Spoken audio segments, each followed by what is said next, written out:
निष्ठावंत भाव भक्ताचा स्वधर्म. ज्यांची निष्ठा खरी असते ना ते कधी शरीराचा विचार करत नाहीत. मामांच्या मेंढक्याने अजिबात धीर सोडला नाही. मामाने सांगितलं असं असं पुढच्या तळाव घडणार आहे, मारामारी होणार आहे. एकाही मेंढक्याने धीर सोडला नाही आणि बाळूमामांच्या तळावरून हल्ले नाहीत. आपला जीव गेला तर चालेल चालेल, पण मामांसाठी काय का होईना निष्ठावंत भाव असणारे मेंढके सगळे थांबले. मामांचा तळ विजापूर भागाकडे रवाना होत चालला. मुक्काम करत करत करत असणाऱ्या जमखंडी भागाच्या बाजूने जमखंडी भागावरून निघाला. विजापूर भागामध्ये मुक्कामदर करत करत दोन्ही या गावात गेला. गावाच्या शिवेपाशी गेला. दोन्ही या गावाच्या शिवारामध्ये गेल्यानंतर काय घडलं लक्ष देऊन ऐका. मामांचा तळ ज्या दोन्ही गावाच्या शिवारात होता त्या गावचे 7 धनगर माणसं, धनगराची 7 गडी आलं. किती? 7 गडी आलं. ऐकायचंय का तुम्हाला? कळतंय का? लय विको झालाय. तर 7 दोन्ही गावातली 7 माणसं आली आणि मामांच्या तळावर आली आणि मामांना डायरेक्ट काय म्हणाली, ए धनगरा,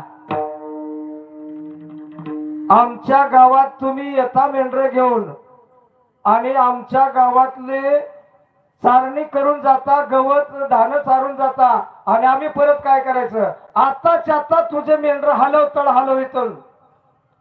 काय म्हटले? मामा शांतच होते. ते 7 जण मामांचा तळ उठवून लावायच्या विचारात होते. त्या ठिकाणी मामा शांतच बसले. 7 जणांनी विचार केला, वासा उठणार नाही, ह्याला मारावं लागतोय. बाळूमामांना देवांना काय अडचण आली नाही का? अरे देवाधिकांनी सुद्धा सहन केलं. कशासाठी केलं? तुमच्या आमच्या हितासाठी. म्हणूनच अभंग कशा घेतलाय? तुका म्हणे गुण चंदनाची अंगी. स्वतःच शरीर, स्वतःचा देह दुसऱ्यासाठी जिजवतात, ह्या जगासाठी जिजवतात आणि मायबापासारखं प्रेम करतात. ते 7 जण बाळूमामांना मारण्यासाठी मामा असे तळाच्या समोर बसले होते खाटावरती आणि खाटवर बसले असताना ते 7 जण मामांच्या कडेला उभा राहून काट्या घेऊन उभा राहिले. कशाला? मामांना मारायला. मामांना मारण्यासाठी 7 जणांनी येडा टाकला. सकाळची वेळ आहे, मेंढर उठून अशी साईडला तळाच्या बाजूला गेलेले. ऐका, बाळूमामांना काठीनं मारण्यासाठी 7 जण कडेला उभा राहिलेले आहेत आणि 7 जणांनी असं काट्या मारण्यासाठी हात वर केलं. काट्यासहित हात वर केल्यानंतर काट्यांचा हात जसंच्या तसं वरच राहिलं. जणू काय पुतळच उभा केलं. स्टॅच्यू माहिती का? स्टॅच्यू. तसं त्या धनगरांच्या, त्या गड्यांच्या हातात अशाच काट्या राहिल्या. अशा काट्या राहिल्या. मामा म्हणल्यावर मारा की मारा की. मामांचं वाक्य किती गोड असतं. मारा ना, का मारायलाय? त्यावेळेस हे चित्र सिद्धाप्पा आणि हुआप्पा यांचं खांड तळाच्या जवळ होतं.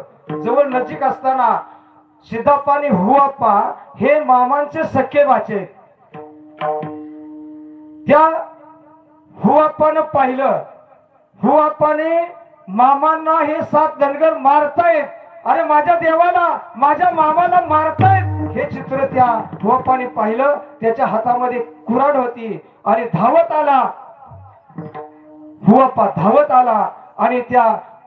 आला आणि मामांना मारते बघून पळून एका धनगराच्या छातीत तुंब्याकडून कुऱ्हाड मारली. असं जाग्यावर तो गतप्राण झाला. 7 पैकी